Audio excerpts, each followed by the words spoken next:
¿Qué tal? Muy buenas tardes, edición central aquí de MBD Noticias, con este comienzo tan especial, con la música de los Beatles, con el tema de George Harrison, justamente para ilustrar lo que es esta jornada especial de 18 de julio. Mari, ¿cómo te va? Muy bien. Donde veíamos así a la gente, bueno, siguiendo los consejos de Gustavo Vila el otro día, Claro, de poder ver el sol saliendo allí, alineado con el obelisco sobre la avenida 18 de julio. impresionante. Y esto se va a transformar en un ritual, creo yo, ¿no? Porque había varias personas ahí tomándose fotos, levantándose tan temprano. No te vi. Para este acontecimiento. Al final no llegué, pero me hubiera gustado, mirá. Mucha gente realmente Sí. para, bueno, ver este suceso que es sin lugar a dudas un tema más que nada que tiene que ver con la orientación del sol, con la fecha patria, pero también han ocurrido otras cosas en esta jornada de las cuales vamos a estar hablando, además de esto que es anecdótico y realmente una cosa que parece llegar para quedarse, ¿no? Que la gente se nuclee allí los 18 de julio. ¿Por qué digo?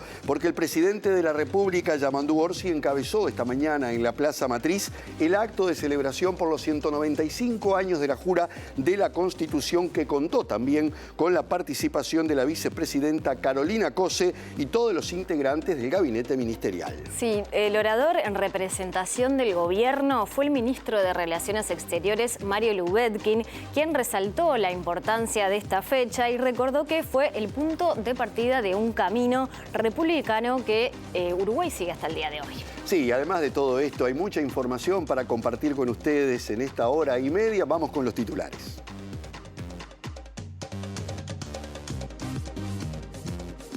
El directorio del Partido Nacional analizará este lunes si su presidente Álvaro Delgado debe o no renunciar a su banca en el Senado tras haber asumido en su nuevo rol al frente de la fuerza política. Los bomberos trabajaron en la mañana de este viernes en un incendio registrado en una planta automotriz ubicada sobre la ruta 102 en la zona de Colón. La ministra de Industria, Fernanda Cardona, aseguró que ya existe un cronograma de trabajo muy organizado y detallado para atender la situación. El Instituto Nacional de Estadística presentó los resultados del informe de proyecciones y estimaciones de población. Según los cálculos, Uruguay perderá casi 500.000 de habitantes para 2070. El Departamento de Economía de la Facultad de Ciencias Sociales de la Universidad de la República elaboró una página con información útil para quienes piensan sacar un préstamo. Dos docentes afirmaron que les preocupa la publicidad engañosa y la falta de transparencia en el mercado de crédito al consumo. El sol salió minutos antes de las 8 y se alineó con la avenida 18 de julio y el obelisco, justo en el feriado de la Jura de la Constitución de 1830. Decenas de personas se juntaron sobre las avenidas, la ciclovía, en las veredas e incluso en la calle. El expresidente Jair Bolsonaro fue trasladado a la sede de la Policía Federal para colocarle una tobillera electrónica que permita monitorearlo. Estas y otras medidas cautelares fueron dispuestas para evitar que Bolsonaro intente huir del país o interferir en el proceso en el que está acusado de liderar una trama golpista. La comunidad judía en Argentina realizó este viernes un acto de repudio al ataque terrorista a la sede de la AMIA, al cumplirse el aniversario número 31. El presidente Javier Milei participó de la actividad en donde se homenajeó a las 85 víctimas del atentado y a los más de 300 heridos. Gracias por acompañarnos. Recuerden que nos pueden ver a través de la pantalla de TV Ciudad, también en tvciudad.uy y en nuestro canal de YouTube. Ahora es tiempo de salir del estudio. Así es, Mariana, porque hoy, a pesar del feriado, hay actividad en la Torre Ejecutiva. Allí está Martín Duarte, porque se van a dar a conocer las características de esta decisión que ha tomado el gobierno de suspender, bueno, la planta sobre el arroyo Arasatí. Martín, te escuchamos. Bienvenido. Jano, Mariana, buenas tardes para ustedes, para toda la audiencia. Sí, en simultáneo se están llevando adelante un par de actividades aquí en Torre Ejecutiva. Como tú decías bien, Alejandro, sobre 19:30 el gobierno va a estar comunicando oficialmente en conferencia de prensa que será encabezado por el subsecretario, en este caso el secretario de Presidencia, Alejandro Sánchez, acompañado por Pablo Ferreri, presidente de OCE, y también por el ministro Edgardo Tuño. Estarán comunicando, bueno, cuál será será el nuevo proyecto que llevará adelante el Ejecutivo, dejando sin efecto el proyecto Neptuno. Esto será sobre las 19:30, se hablará de las características, se especuló mucho en estas últimas horas de una posible planta en aguas corrientes y cuál va a ser el lugar también que ocupe, en este caso, la empresa, el consorcio que estará presente en lo que va a ser este lanzamiento, esta conferencia sobre las 19:30. Pero les cuento que a las 18 horas comenzó una reunión en particular con algunas autoridades del Ejecutivo. Está presente aquí el ministro de Trabajo, Juan Castillo, y también la ministra de Industria, Fernanda Cardona, porque le están presentando una propuesta, en este caso a los sindicatos de la pesca y la Cámara Empresarial de la Pesca para destrabar el conflicto que llevan adelante. En algunos minutos tendremos lo que derive de esta reunión y de esta propuesta que está llevando adelante el Ejecutivo para destrabar la situación de la pesca. Gracias, Martín. Y ahora vamos con otro adelanto, porque el ministro de Ganadería, Agricultura y Pesca, Alfredo Frati, aseguró que la suspensión de la exportación de ganado en pie para faena inmediata se mantiene, aunque admitió que quizás hubo errores en la comunicación de esta medida. El presidente de la Asociación Rural del Uruguay, Rafael Ferber, dijo que esta medida rompe la confianza de la cadena de producción y que va a afectar a los costos. Cualquier cosa que afecte el comercio afecta al precio de venta. Si afecta al precio de venta, afecta al precio de toda la cadena. Si afecta el precio de la cadena, afecta el precio de lo que vamos a producir. Y en algo que lleva mucho tiempo y que uno tiene que tomar decisiones a largo plazo, bueno, es un error, creo, un error no forzado grave. No hay ninguna afectación en el precio hoy. Estamos en precios récord y no hay ni un día de espera si tenés un ganado terminado para que la industria lo faene. Bien, vamos a otros temas. Uno de los hechos del día: varias dotaciones de bomberos trabajaron para extinguir un incendio generalizado en una planta automotriz en el barrio Colón de Montevideo que se inició este viernes, según informaron voceros de la Dirección Nacional de Bomberos. Se trató de un incendio en el interior de un galpón de dimensiones aproximadas de 180 por 40 metros, con colapso total de estructura de hierro y chapas, según detalla el informe primario. La ministra de Industria, Fernanda Cardona, recorrió la planta incendiada y sostuvo que están armando un cronograma de trabajo y que todo el gabinete está a disposición y que se armó un comité de crisis de parte del empresariado asegurando que la producción volverá en corto tiempo.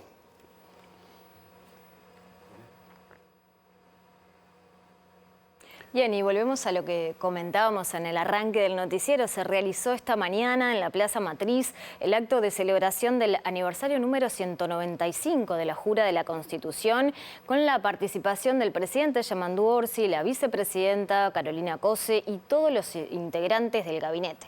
Sí, el orador en representación del gobierno fue el ministro de Relaciones Exteriores, Mario Lubetkin, quien resaltó la importancia de esta fecha y recordó que fue el punto de partida de un camino republicano que con tropiezos y grandezas seguimos recorriendo hasta hoy, según dijo. Aquel 18 de julio de 1830 no fue solo un acto jurídico, fue un gesto fundacional, un contrato colectivo que nos dio forma como nación, porque el Estado oriental nace a partir de la definición del destino de nuestro territorio y por lo tanto es una fusión de avatares económicos, militares y diplomáticos. Por eso, para Uruguay el rol de la Cancillería y lo internacional viene de la génesis. Allí se afirmaron los valores que aún hoy nos definen: la democracia, la república, el apego al derecho, la paz, el diálogo, el respeto por las instituciones y la convicción de que el poder nace del pueblo y se ejerce en su nombre y en su beneficio. Nos reúnen y nos une a todos este aniversario y esta plaza, este cabildo, esta fecha, y nos reúne sobre todo un hondo sentido de pertenencia.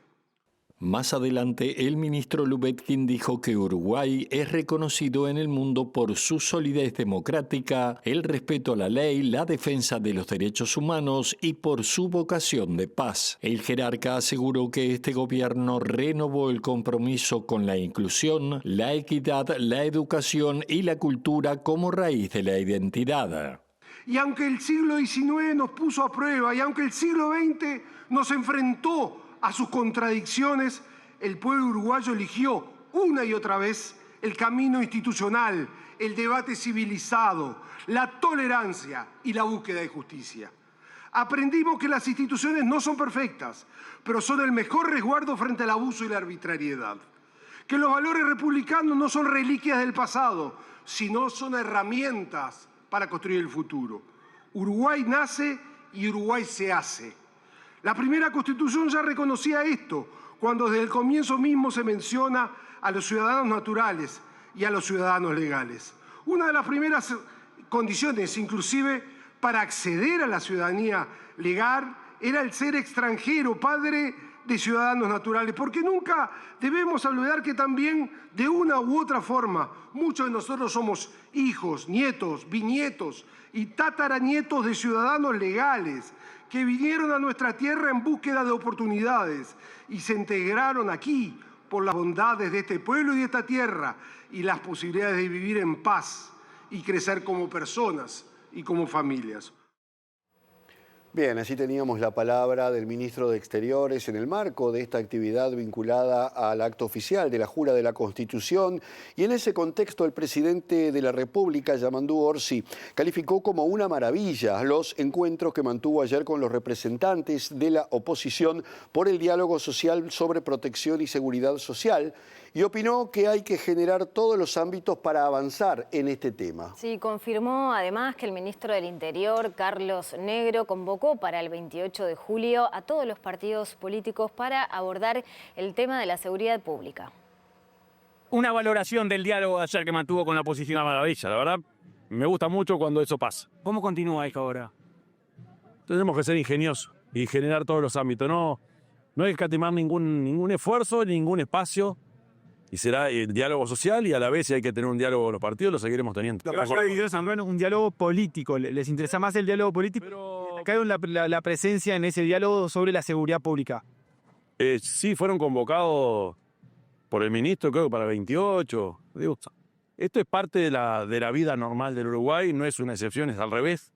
Lo que siempre está bueno cuando hay alguna diferencia, plantearnos, bueno, que esta es la mejor forma, esta no es la mejor forma, y bueno, pero seguiremos conversando. Cambiamos de asunto. Las tropas uruguayas del contingente de relevo del Batallón Uruguay en el Congo, que partieron desde Montevideo el 4 de julio, aún permanecen en la ciudad de Entebbe, en Uganda, sin poder ingresar justamente al Congo.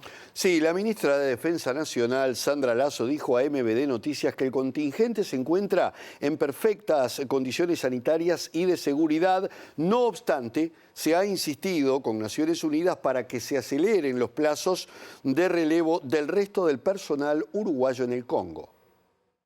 Nosotros tenemos todavía 433 o 35 personas que están para regresar, son nuestro desvelo. Lo primero es decir que están en buenas condiciones de seguridad, continúan en Entebbe.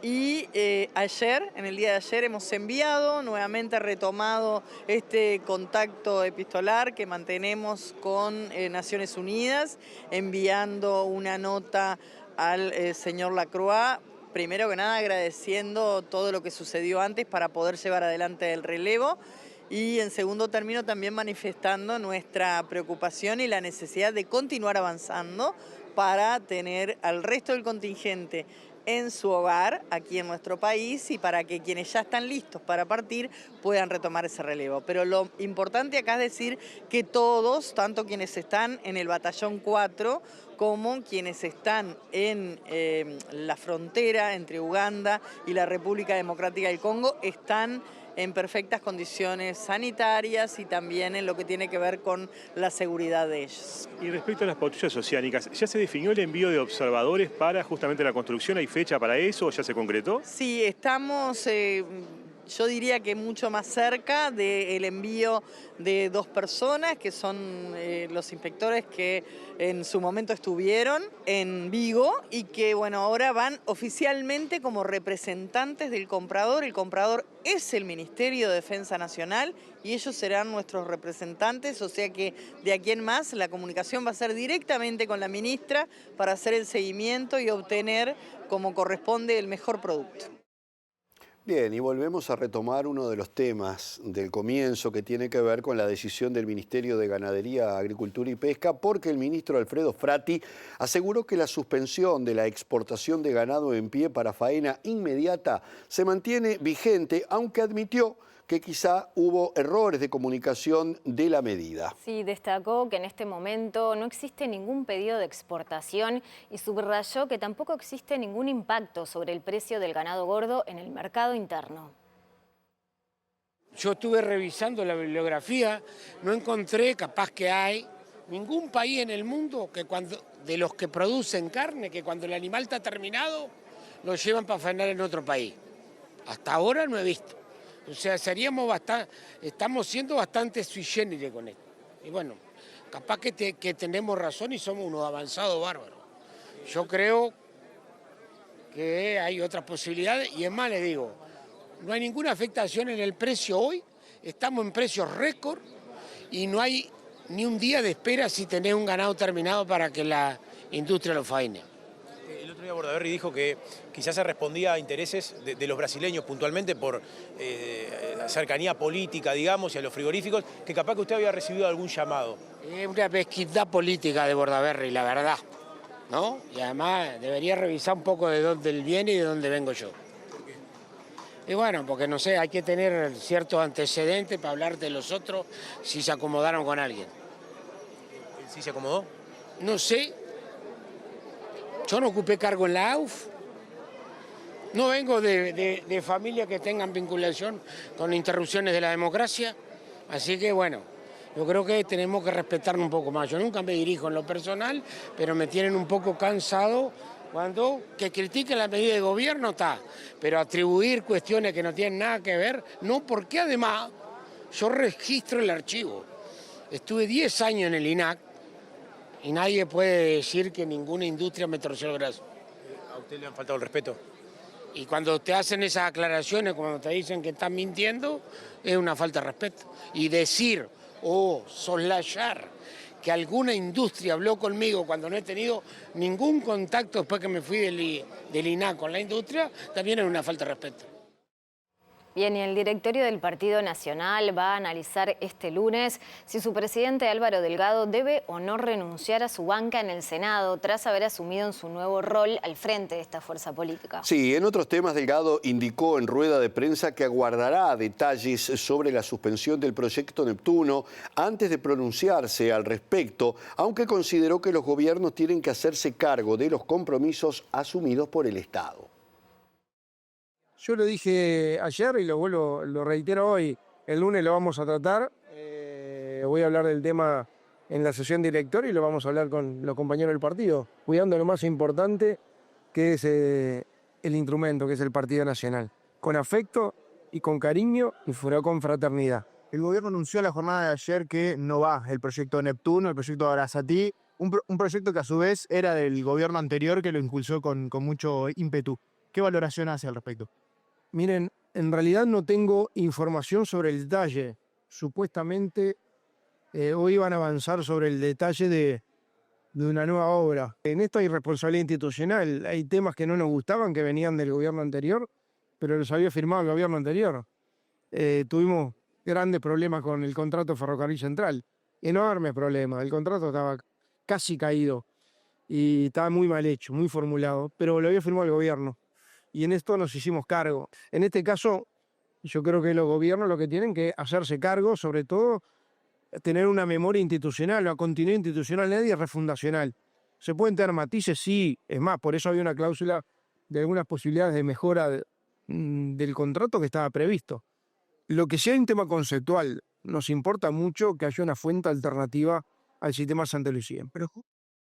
Bien, pasamos a otro tema, porque la mesa representativa del PIT-CNT aprobó la realización de un paro general parcial para el martes 12 de agosto entre las 9 y las 13 horas. Sí, esta medida, que es la primera que la central sindical resuelve bajo el mandato de Yamandu Orsi, se concreta en demanda de mejoras en las pautas salariales planteadas por el gobierno para la negociación colectiva y también en apoyo a las situaciones de conflicto en sectores como la pesca, el lácteo y también la industria frigorífica. Nosotros entendemos que si bien son superiores o son mejores a las pautas presentadas en la ronda anterior, son insuficientes porque, bueno, entre otras cosas, no garantizan el crecimiento del salario real. Nosotros vemos con preocupación esta cuestión de que están demasiado como atadas a la inflación, quedan como muy atadas a lo que sería la especulación de la inflación, o sea que si surgiera cualquier situación emergente, los salarios no crecerían y la preocupación principal nuestra hoy es esa, ¿no? Y después también otra preocupación que tenemos es que hay salarios que no estarían creciendo. Y los salarios más sumergidos, nosotros entendemos que no estarían creciendo tampoco suficiente, ¿no? Después también, ustedes también, la gente está siguiendo también por la prensa los distintos conflictos que hay en distintas ramas. Este paro también es por eso. No estamos teniendo los avances que esperamos para solucionar los distintos conflictos, como los del SUTMA, los de CONAPROLE, y es una preocupación muy grande del movimiento sindical hoy. El diputado del Partido Nacional y ex subsecretario del Interior, Pablo Abdala, cursará un pedido de informes y analiza citar al Parlamento al ministro de esta cartera, Carlos Negro, por el sumario emitido al presidente del sindicato de la Guardia Republicana, Carlos Piedra. Sí, la investigación administrativa, la Piedra, se dio tras sus críticas públicas a la organización del operativo del clásico del torneo intermedio, algo que Abdala definió como una persecución sindical. En primer lugar, vamos a cursar un pedido de informes y después probablemente generemos una instancia en el Parlamento de convocatoria en la Comisión de Seguridad y Convivencia, porque fuimos notificados, se hizo público en el día de ayer, que el presidente del sindicato de la Guardia Republicana fue objeto de una sanción como consecuencia de haber dado opiniones públicamente que, bueno, no son del gusto o de la aceptación del Ministerio del Interior y del Gobierno. Y creo que eso es claramente una situación de persecución sindical. Lo que define es una conducta ilegítima de parte de la Administración. No se puede censurar a un dirigente porque lo que dice no gusta o no se está de acuerdo con eso. Claramente hay libertades sindicales, fueros sindicales que protegen la actividad sindical y que si no los respetamos no solo implican sancionar indebidamente a un dirigente que está ejerciendo una función de representación, sino que además genera un precedente en términos de la autocensura, con la cual los demás dirigentes sindicales van a actuar de aquí por delante. Presenta Mercado Agrícola de Montevideo, en el corazón de un barrio donde late la ciudad. Mercado de Historias. Mercado de Historia.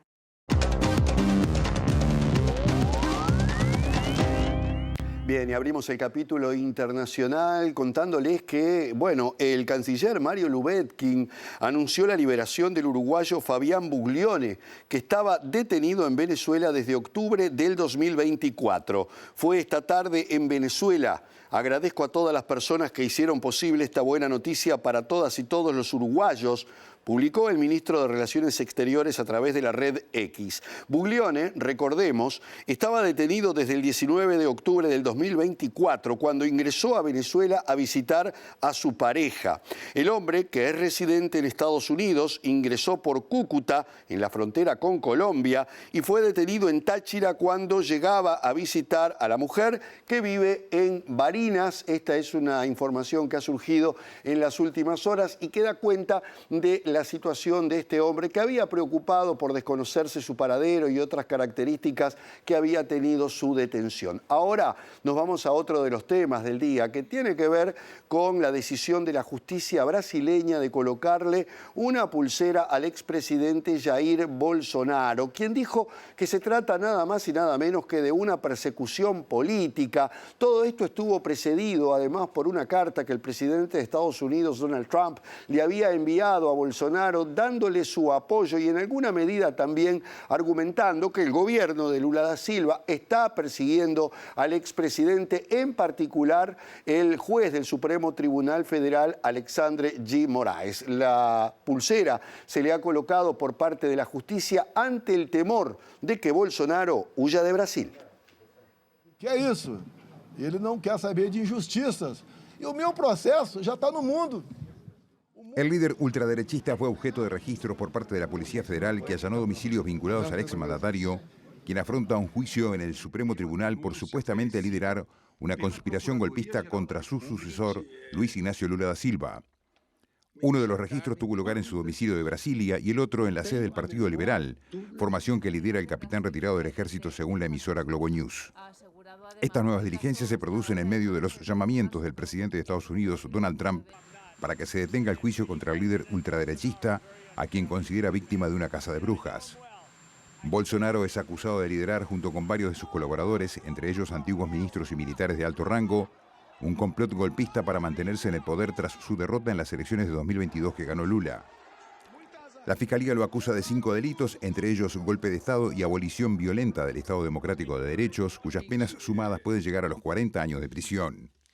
En paralelo, Trump anunció la semana pasada un arancel adicional del 50% a las importaciones brasileñas por motivos principalmente políticos. El dirigente republicano mencionó en primer lugar el juicio por golpismo contra Bolsonaro y también criticó supuestas órdenes secretas e ilegales del Supremo brasileño para el bloqueo de perfiles en redes sociales dedicadas a diseminar noticias falsas contra las instituciones democráticas. Esto ha abierto una grave crisis diplomática entre Brasil y Estados Unidos. Lula ha exigido respeto al Poder Judicial de su país y ha calificado los comentarios de Trump de chantaje inaceptable. Bien, ahora nos vamos a la República Argentina porque hoy se cumplen 31 años del atentado a la mutual israelita, la AMIA, en el barrio de Once, que dejó 85 muertos y más de 300 heridos. En un episodio que todavía no está totalmente claro y por el que no hay ningún detenido ni condenado. Por eso, una vez más, se reclamó por parte de la Asociación Mutual Israelita Argentina y particularmente de su presidente Osvaldo Armoza que la justicia siga actuando en este sentido porque se entiende que después de 31 años deberían existir elementos. También se refirió a lo que fue la muerte o el asesinato del fiscal Nisman y la implicancia que tiene esto en todo el episodio, al tiempo que advirtió de la presencia tanto de Irán como de Hezbollah en la región y dijo que eso debe ser tenido en cuenta porque la presencia de estos grupos amerita justamente una atención especial porque el riesgo, dijo, sigue vigente.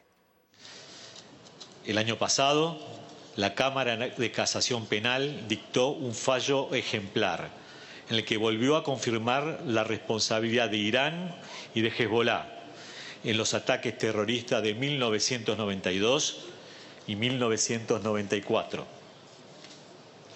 Este veredicto no solo ratificó los motivos del atentado, sino también por qué Argentina fue el blanco elegido.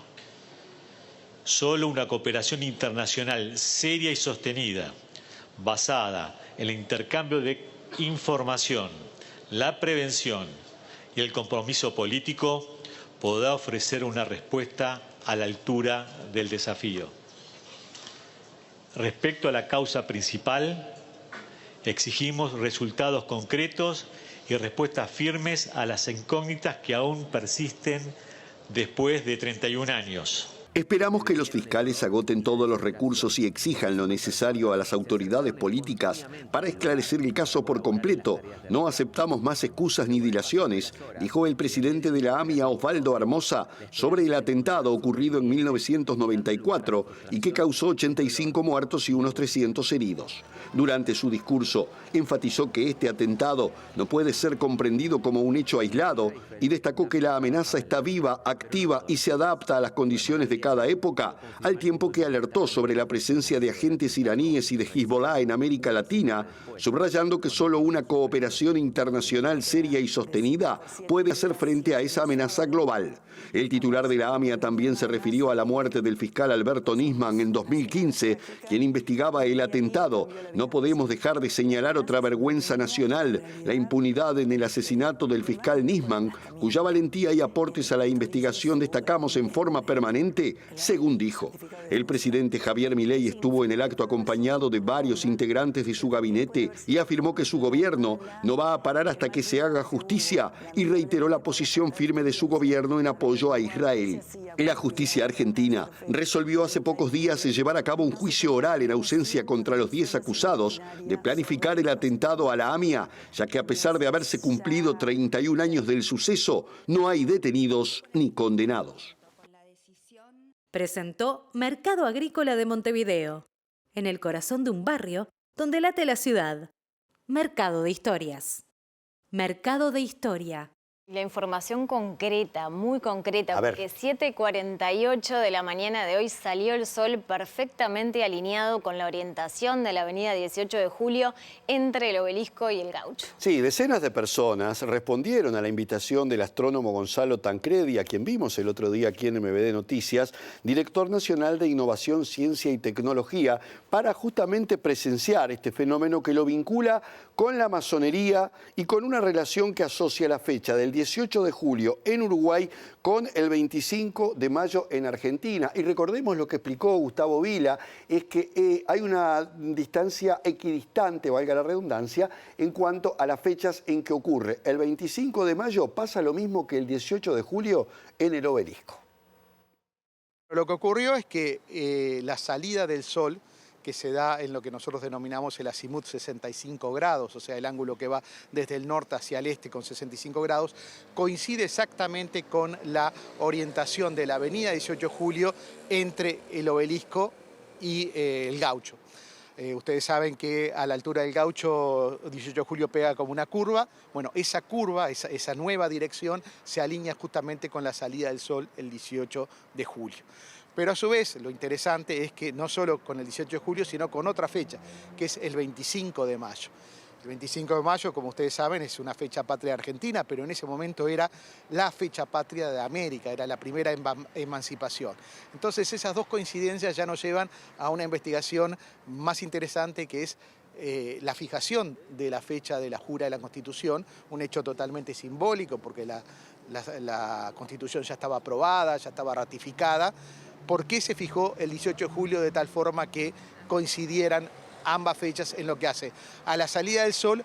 O también, más interesante, sería en la misma cantidad de días que lo separa del solsticio de invierno, del 21 de junio. 27 días antes es el 25 de mayo, 27 días después es el 18 de julio. Y el solsticio de invierno en todas las culturas también tiene una significación importante. Y si bien usted falló a la convocatoria, Mariana Abreu, y a pesar del frío y del feriado, hubo muchos voluntarios, feriado no laborable, que se sumaron, decenas de personas se concentraron en las inmediaciones del Obelisco para presenciar el fenómeno de la salida del sol alineada con la avenida 18 de julio. Sorpresa, emoción, un recuerdo especial para esta fecha histórica fueron algunas de las reflexiones de las personas que no fallaron y que estuvieron presentes. Celebro las fechas patrias y la jura de la Constitución me parece muy relevante. Soy egresada de la Facultad de Derecho, estudié abogacía y la jura de la Constitución para mí es clave. Así que este momento me parece espectacular, soy fan de Uruguay, soy uruguaya pero soy fan. Así que venir a estar presente hoy me parece lindo y preparé el mate, me apronté, dije voy a irme tomando unos mates para disfrutar este momento épico. Así que... ¿Te gustó? Por eso, sí, por eso estoy acá. Es una fecha histórica que es bueno siempre recordar. La Constitución es el momento en que, en que nace la patria y que salga el sol detrás del obelisco de los constituyentes me parece simbólico. Cambiamos de tema. Las tasas de interés anuales en créditos al consumo en pesos uruguayos que ofrecen empresas financieras y también bancos superan el 100% en varios casos y la mínima del mercado es del 30%. Sí, una página web creada por académicos de la Facultad de Ciencias Sociales permite acceder a información comparada y verificar que en España, por ejemplo, la tasa promedio es del 7% y en Chile es del 25%. La financiera Crédito de la Casa es la que tiene las tasas de interés más altas del mercado con 132% de máxima y 70,6% de mínima. Le siguen Pronto, Pago Después, ACAC y Crédito Naranja con 123% de máxima y 67% de mínima. Las financieras Copac, Creditel, Créditos de Valor, ASI y Créditos Directos también tienen tasas de interés por encima del 100%. Fuserep y República Microfinanzas, en tanto, tienen una tasa de interés máxima de 99%, OCA de 95% y el banco con tasas de interés más alto es Santander, con una mínima y máxima ubicada en el 85%.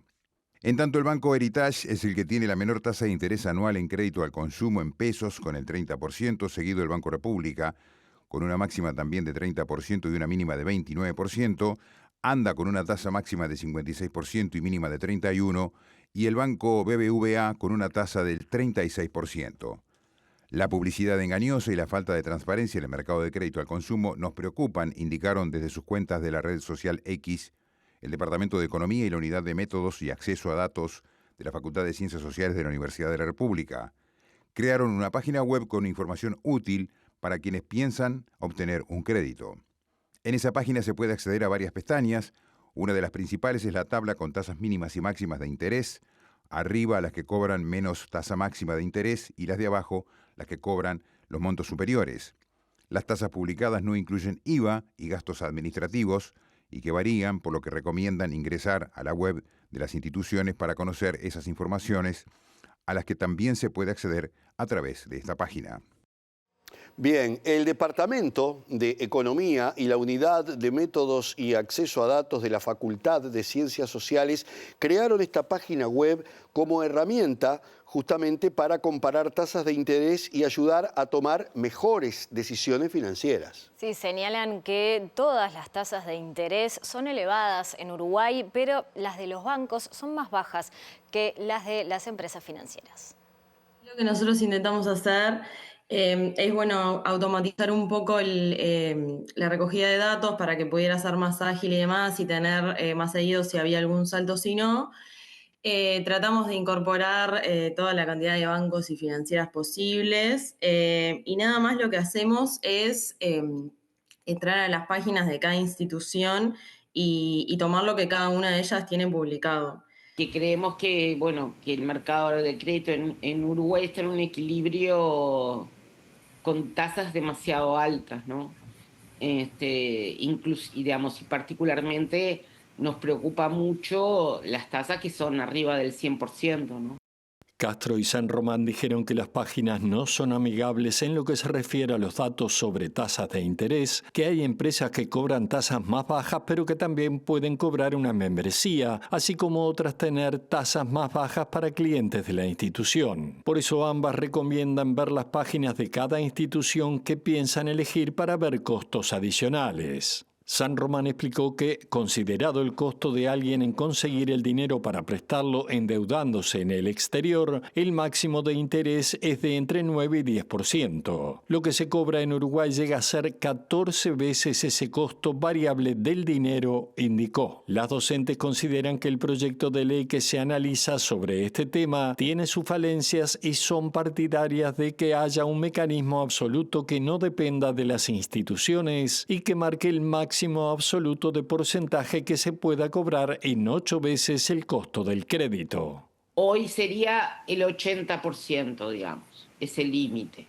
Es un límite elevadísimo, pero entendemos que el sistema se tiene que acomodar, digamos, como que, un poco el argumento que se esgrime en función es que si se baja mucho las tasas,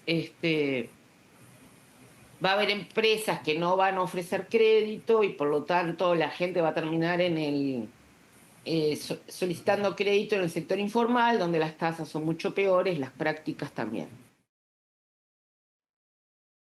Presenta Asociación de Funcionarios Portuarios. Hacete socio y accederás a beneficios exclusivos como colonia de vacaciones, préstamos, servicios de la salud, tienda online con precios exclusivos y mucho más. Hora de salir del estudio porque nos convoca desde Torre Ejecutiva Martín Duarte. Martín, te vemos, escuchamos. ¿Cómo estás, Mariana? Bueno, para hacer una puesta a punto de lo que está ocurriendo aquí en Torre Ejecutiva, les recordamos que sobre las 19:30 está previsto, seguramente se va a atrasar algunos minutos a raíz de la reunión que está llevándose a cabo en estos momentos aquí en Torre Ejecutiva, pero está previsto la comunicación oficial por parte del gobierno de los caminos que va a adoptar en torno a la decisión que ya fue extraoficialmente conocida de no seguir adelante con el proyecto de Neptuno. Estaba previsto que sobre 19:30 30 sea esa conferencia. Reitero que se va a atrasar algunos minutos. Ya han estado llegando algunas de las autoridades del Consorcio Aguas Montevideo que van a estar participando de la actividad. También llegó el presidente de OCE, Pablo Ferreri, y está previsto que en algunos minutos el ministro de Ambiente, Edgardo Tuño, estará presente. Quien va a ser el vocero de esa conferencia será Alejandro Sánchez, y bueno, conoceremos en definitiva cuál va a ser el rol de la empresa también que tenía esta obra del proyecto Neptuno para construir y cómo se adapta a lo que va a ser la nueva propuesta. Esto lo sabremos en algunos minutos. Pero lo que está pasando en estos momentos, desde 18:15 aproximadamente, comenzó esta reunión tripartita, algo que no se había logrado y que el Ejecutivo dio un paso de juntar a las cámaras pesqueras con el sindicato pesquero. Esto teniendo en cuenta el conflicto que lleva adelante el sector, que ya está cumpliendo alrededor de 55 días debido a la demanda que han hecho los sindicatos de tener un tripulante más sobre las embarcaciones, sobre todo para las guardias y los descansos. Es un conflicto que a través de esta figura que reclaman el sindicato se ha postergado, y lo que no se había logrado hasta el momento es una reunión donde estuvieran en la misma mesa sentadas las tres partes, por este caso los representantes del gobierno, a saber está el ministro de Trabajo Juan Castillo y la ministra de Industria Fernanda Cardona, que están trasladando en estos momentos una propuesta para acercar las partes, y como decíamos, los integrantes de las cámaras pesqueras y del sindicato. El sindicato que vino acompañado también por una delegación del PIT-CNT encabezada por Marcelo Abdala, y que en estos momentos están tratando la situación. Lo que pudimos sondear de esta reunión es que va a haber ya está pactada una nueva reunión el próximo lunes de carácter tripartito y que se estará avanzando en lo que es este conflicto que ya empezó a afectar en su momento las pequeñas embarcaciones, pero ya están afectando las embarcaciones de mayor calado y en definitiva se podrán ver también de futuro, en el caso de seguir con este parate, algunas consecuencias en torno a lo que es sobre todo la venta al exterior, no tanto en el mercado interno que se abastece con los pequeños pescadores, pero sí en lo que pueden ser las exportaciones y las derivaciones que pueda tener también en la industria pesquera aquí en nuestro país. Así que, si les parece, estamos viendo algunos movimientos, capaz que en estos minutos está terminando y están saliendo algunos justamente integrantes de la mesa, así que si les parece nos acomodamos y los convocamos en unos minutos, compañeros. Homero Guerrero, abogado defensor del ex senador Gustavo Penades, dijo que la audiencia que tuvo lugar este jueves no fue tan desagradable como las anteriores, pero se refirió a las declaraciones de Javier Viana, víctima de Penades, que declaró en España. Sí, según Guerrero, Viana hizo acusaciones gravísimas contra otros legisladores. Ayer declaró un denunciante, una presunta víctima, que lo hizo por videoconferencia, está en Europa, lo hizo por intermedio de lo que se llama cooperación internacional, y la verdad que nos llamó la atención las inexactitudes que dijo. La audiencia en sí no fue tan desagradable, fue más agradable que las anteriores, porque el clima con la fiscalía y con el juzgado fue bueno, pero sí lo que fue desagradable fueron las declaraciones. Esta persona, que se hace llamar Javier Viana, prácticamente dijo que la defensa le había mandado gente a averiguar la identidad para amedrentarlo. Hay otras partes que dijo que son prácticamente denuncias contra el equipo de defensores, que no me quiero extender en eso porque no me quiero victimizar y será en otro ambiente. Pero sí contra Gustavo Penades, incluso incitó a que le hicieran algo en la cárcel, incitó que si lo veían por la calle había que matarlo, habló de un revólver 38 de ponerla en la cabeza, no parece cosas graves. Y más grave aún, en un momento dijo que actualmente había legisladores en el Palacio Legislativo que hacían entrar prostitutas, travestis, menores de edad homosexuales. Tanto es así que la misma jueza dijo que eso era gravísimo, y la Fiscalía en este caso, a diferencia de lo que habían hecho anterior, con un criterio que me parece bueno, dijo que ellos mismos iban a pedir los audios y oficializar la denuncia. En Antel, lleva tu plan móvil al siguiente nivel y mantén el precio de tu plan actual por 6 meses. Bien, y terminó la reunión entre autoridades y el Sindicato de la Pesca en Torre Ejecutiva y desde allí nos convoca Martín Duarte. Martín, adelante. No era fácil haberlo concretado, de hecho no ha sido fácil hasta ahora, en casi 50 días que tiene el conflicto. Es la primera reunión multisectorial que hemos mantenido, eso es un avance.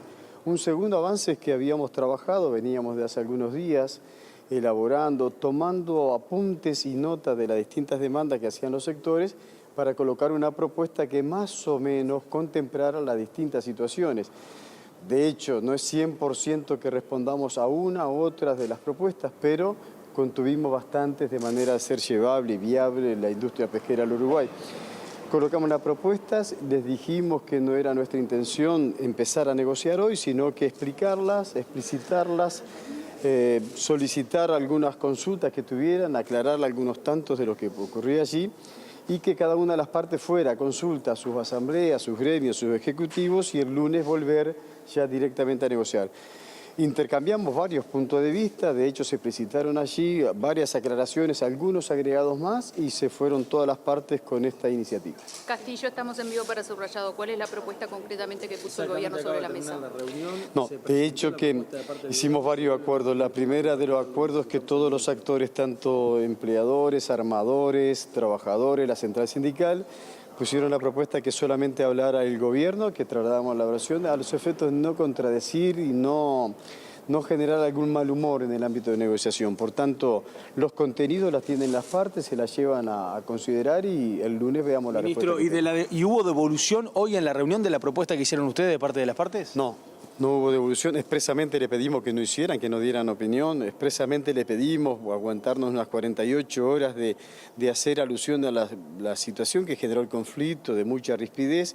Nosotros procuramos devolver la confianza a las partes en el ámbito de negociación. No hay ámbito de negociación que llegue a consenso posible si no es sobre la base de la confianza.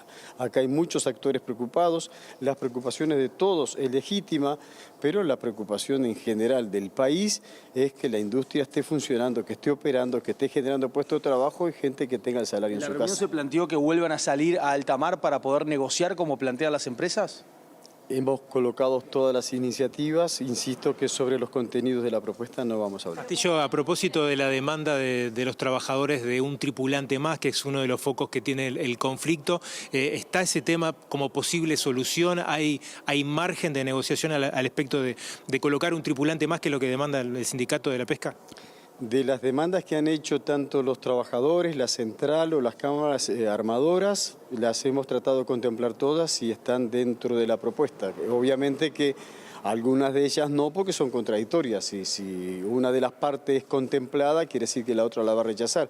Pero hay mecanismos previstos allí de manera de compensar distintas situaciones. Castillo, la actividad por el momento no vuelve. Los trabajadores no van a salir al mar mañana. No, mañana no, el lunes volvemos al ámbito tripartito. Nosotros como gobierno colocamos, si las partes entienden que es de recibo la propuesta que colocamos y esto permite habilitar la negociación tripartita, hemos pedido alguna de las señales. Y una de las señales es que los barcos que estén cumpliendo que puedan empezar a operar. Castillo, ¿puede agravar esta situación el proceso justamente del pescado que se vende al exterior, que pueda tener consecuencias más allá de los pescadores en parte de la industria que exporta al exterior? Obvio que cualquier industria que se paralice genera problemas, genera dificultades. Y algunas de las industrias, como en este caso de la parte de la procesación de pescado, del proceso de pescado, son enviados al exterior, también golpea y perjudica, sí. Perjuicios hay para varios. En primer lugar, también para el trabajador y la trabajadora que no está trabajando y no tiene salario. Esa es una de las demandas que más constantemente vemos en el Ministerio a diario. ¿Cómo fue el clima de la reunión, teniendo en cuenta que es la primera vez que se sientan las dos partes con el gobierno? Bien, muy bien. Obviamente que podría ser mejor, sí, está claro, que hubo mucha tensión en el inicio, sí, pero todas las partes, desde nuestra parte, de nuestro punto de vista, accedieron bien y el Uruguay y sus relaciones laborales son civilizadas, tienen mucha madurez, podemos tener visiones distintas y algunos se complican un poco más. Cuando el conflicto se alarga mucho en el tiempo, complejiza bastante después la resolución. Por eso, ojalá que este sea un punto ya donde se inicie la negociación en búsqueda de la salida. Castillo, por último, el lunes la negociación va a ser ¿en qué órbita? ¿En el Ministerio de Trabajo? ¿Van a estar presentes también los ministros? Mañana sábado vamos a estar trabajando del Ministerio de Trabajo, haciendo consultas. Primero quedamos para evacuar algunas dudas que nos plantearon sobre las precisiones o los contenidos de alguna iniciativa que colocamos. Las vamos a evacuar. Si son correspondidas, nosotros mañana mismo diremos a qué hora y en el lugar. Ofrecieron todos los ministerios, está el Ministerio de Industria, el Ministerio de Ganadería, la propia Presidencia de la República o el Ministerio de Trabajo, que prefiero yo que sea ahí, pero veamos qué es lo que Aprovecho para consultarle sobre el tema del conflicto de Conaprole. ¿Hay una tripartita el lunes prevista? También está prevista el lunes, ahí trabajamos ayer, anoche, hasta bastante tarde de la noche, con ambas partes. Se elaboró una propuesta que tenía la necesidad de que se enviaran señales de parte de la cooperativa y de parte del sindicato, del gremio.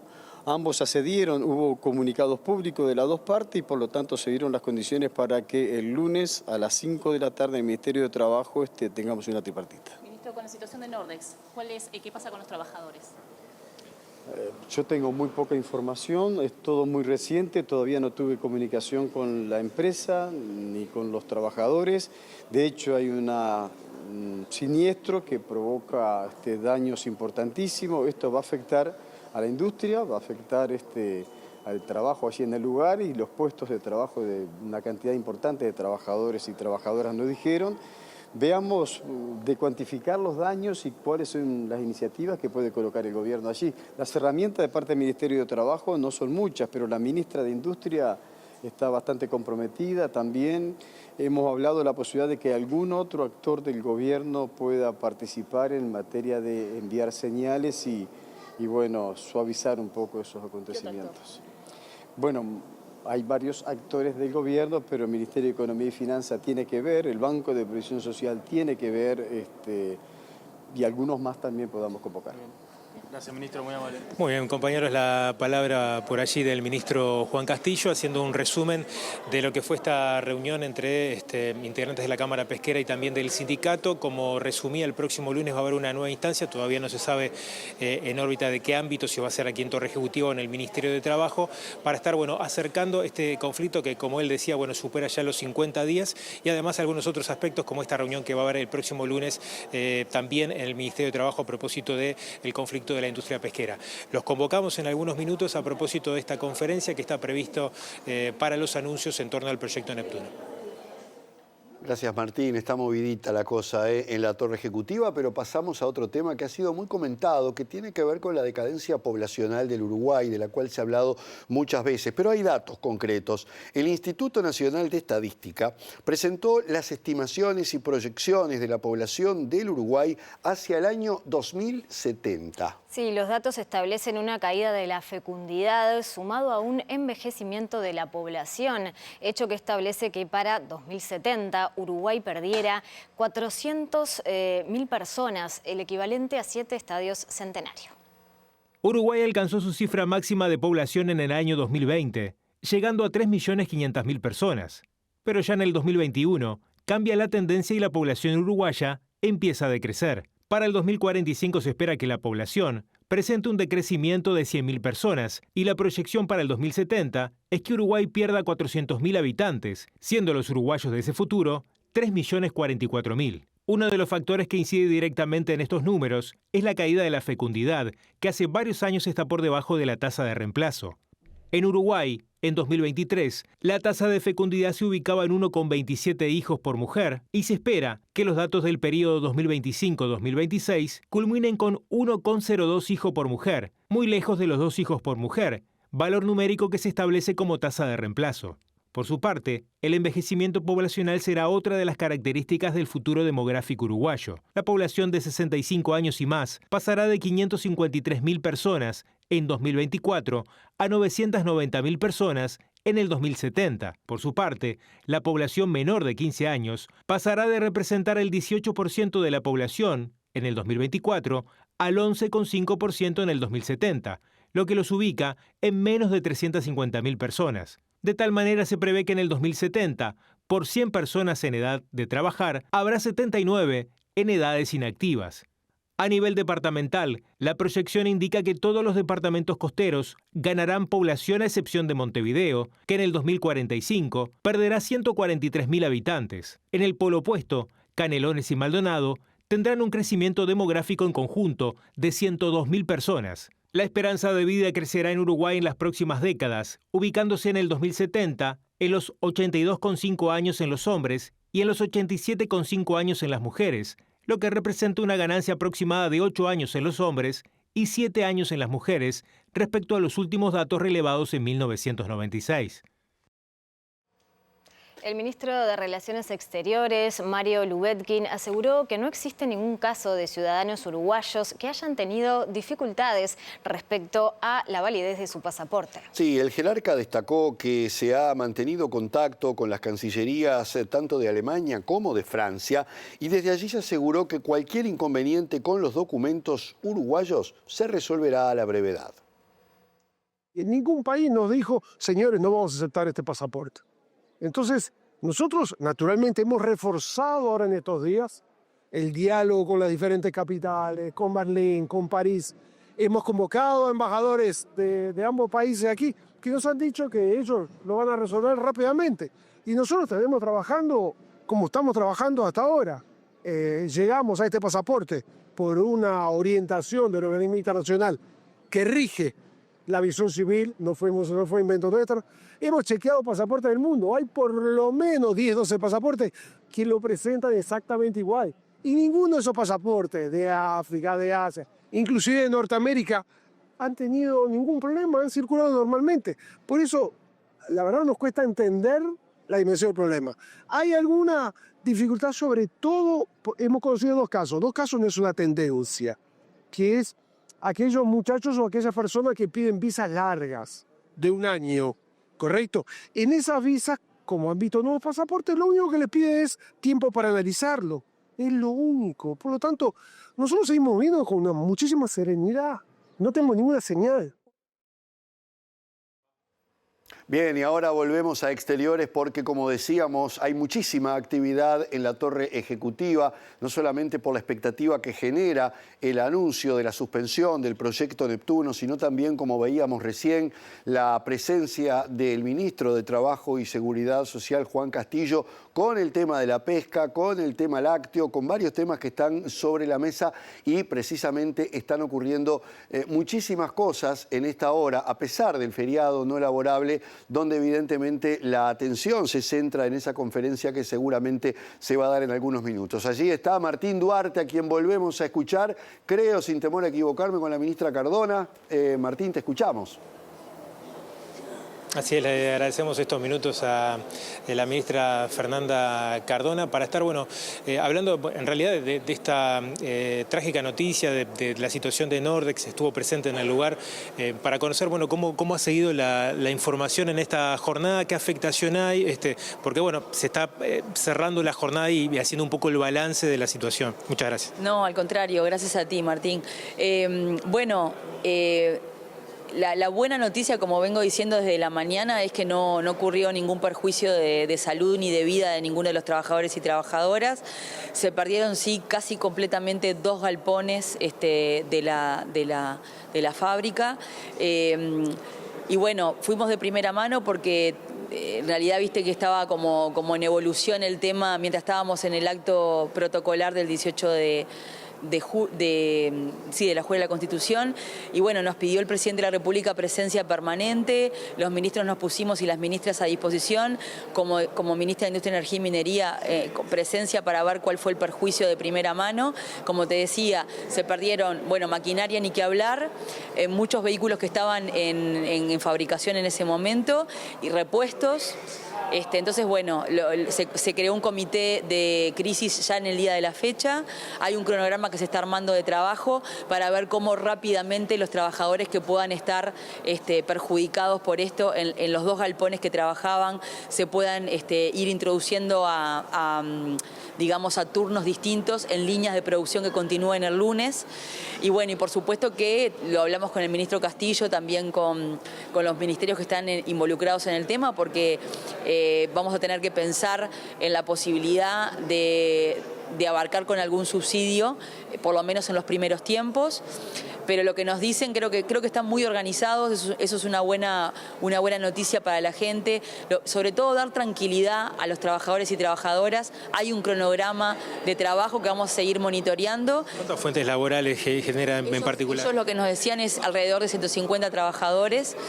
Incluso otras empresas se han puesto a disposición, Kutza es una, para ver si podemos lograr que algunos de ellos también trabajen a nivel de talleres de Kutza, así que también agradecemos de este momento lo que ha sido la respuesta también de otros empresarios frente al tema. Y bueno, vamos a seguir pormenorizadamente, nos pusimos a disposición en lo que tiene que ver con seguir, por ejemplo, mercancías o repuestos que están en tránsito en este momento, poder sacar todo obstáculo que tenga que ver con eso para que ellos puedan prontamente poner a la fábrica en producción nuevamente. Así que creo que lo importante fue la respuesta inmediata en el día de hoy, ese comité que se está armando, no solo desde el punto de vista empresarial, sino también de la administración del presidente Yamandu Orsi, de estar con línea directa con ellos y bueno, y tratar de ganar todo el tiempo que se pueda para que los trabajadores puedan tener una jornada laboral normal cuanto antes. Ministra, le hago una última, teniendo en cuenta también que ha seguido de cerca el conflicto de la industria lechera, en particular la situación también de un cierre anunciado para una industria del norte del país. Hay una mesa el próximo lunes previsto sobre el tema. ¿Qué características tiene? ¿Cómo se viene llevando también la negociación de los trabajadores y de la empresa, ¿no? Bueno, yo esta semana conversamos con el ministro Castillo. Yo le dije una propuesta posible que trasladamos tanto al sindicato como a Conaprole. Tenemos una tripartita fijada para el lunes. Y bueno, trataremos de trabajar sobre esa línea base en ese ámbito tripartito que me parece que es muy importante poder aprovecharlo. Y bueno, hasta ese día no les puedo decir algo más porque vamos a ver cómo se desarrolla ese ámbito, pero me parece que están escuchándose las partes, que no es menor. Tanto el sindicato como Conaprole establecieron ciertas medidas posibles y estamos viendo cómo aunar ese trabajo en conjunto y ver si podemos tener una buena solución a esa situación. Ministra, muchas gracias por estos minutos, muy amable. Compañeros, ya se está disponiendo todo, vamos a subir al primer piso para la conferencia de prensa que en minutos comienza. Nos vamos rápidamente a la torre ejecutiva. Está hablando el secretario de la Presidencia, Alejandro Sánchez, dando comienzo a esta conferencia. Lo escuchamos. Desde el punto de vista técnico, de ingenieros, de abogados, tanto de parte del sector público como del sector privado, que han trabajado intensamente durante todo este tiempo a efectos de cumplir con este objetivo principal, que es garantizar el acceso al agua potable del área metropolitana hacia el 2045, discutiendo una renegociación de un contrato que oportunamente firmó el Estado uruguayo con el consorcio, con los mismos objetivos y en el mismo paraguas, porque ese contrato firmado establecía justamente fortalecer la seguridad del sistema de agua potable para el área metropolitana. Lo hicimos en este proceso con yo diría, con dos componentes centrales. Primero, pensando en el bien general y colectivo, y segundo, desde un profesionalismo clave para poder avanzar en estos temas. Y hemos llegado a un acuerdo, lo cual para nosotros nos llena de orgullo y de satisfacción. Ese acuerdo implica cambiar algunos términos de común acuerdo entre las partes del contrato que teníamos oportunamente firmado y va a implicar justamente utilizar el contrato que oportunamente se firmó para construir una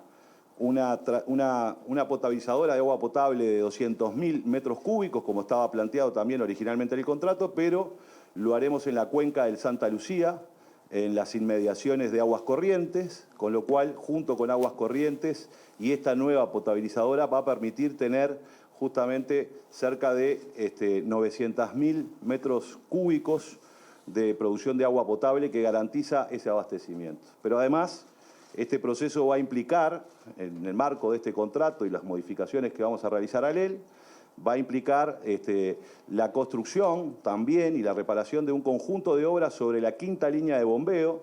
Esto garantiza, obviamente, y fortalece y robustece nuestro sistema de abastecimiento de agua potable para el área metropolitana, y también va a implicar la construcción de una reserva de agua bruta en la zona del Solís Chico, junto con una pequeña potabilizadora en la zona de Solís Chico, garantizando algo bien importante. donde crece la demanda de agua potable, que es en el este, y por tanto vamos a poder solucionar los problemas de acceso al agua potable de toda la Costa de Oro, desde Jaureguiberri hasta el arroyo Pando. Estos componentes que eran parte de los ejes que estaban incluidos en el contrato originalmente, que estaba orientado obviamente hacia el Río de la Plata, pero en función de las restricciones fiscales, en función de las necesidades económicas que tiene el país, es que hemos logrado en el marco de este contrato poder realizar estas obras tan importantes que garantizan ese objetivo principal y hacerlo incluso con un costo de 2/3 de lo que estaba planteado en el contrato original. Es decir, que bien, allí teníamos la palabra del secretario de la Presidencia, Alejandro Sánchez, en Torre Ejecutiva, en el comienzo de esta conferencia de prensa, donde se están dando detalles de por qué el gobierno tomó esta decisión de suspender esta obra. Sí, un anuncio muy esperado, ¿no? Una conferencia esperada porque es un tema que, bueno, los últimos años se viene debatiendo mucho a nivel público. Bueno, nosotros nos tenemos que ir. Antes vamos a compartir el pronóstico del tiempo para Montevideo y zona metropolitana de Inumets. A ver, para mañana sábado vamos a tener cielo claro y algo nuboso con periodos de nuboso, pero en términos generales va a estar lindo para poder disfrutar el sábado. 17 la máxima, 5 la temperatura mínima para la próxima madrugada. Sí, para el domingo similar, ¿eh? En la mañana estará claro algo nuboso, periodos de nuboso, algo de neblinas, en la tarde-noche algo nuboso también y nieblas y neblinas. En lo que respecta a las temperaturas extremas, la máxima será de 16 grados y la mínima de 9 grados. Bien, llegamos al final, en instantes nada más llega al lado B, a la pantalla de TV Ciudad y la información de MBD Noticias a partir de las 19 horas el próximo domingo. Exactamente, así que será hasta el domingo, quédense en la pantalla de TV Ciudad. Buen fin de semana.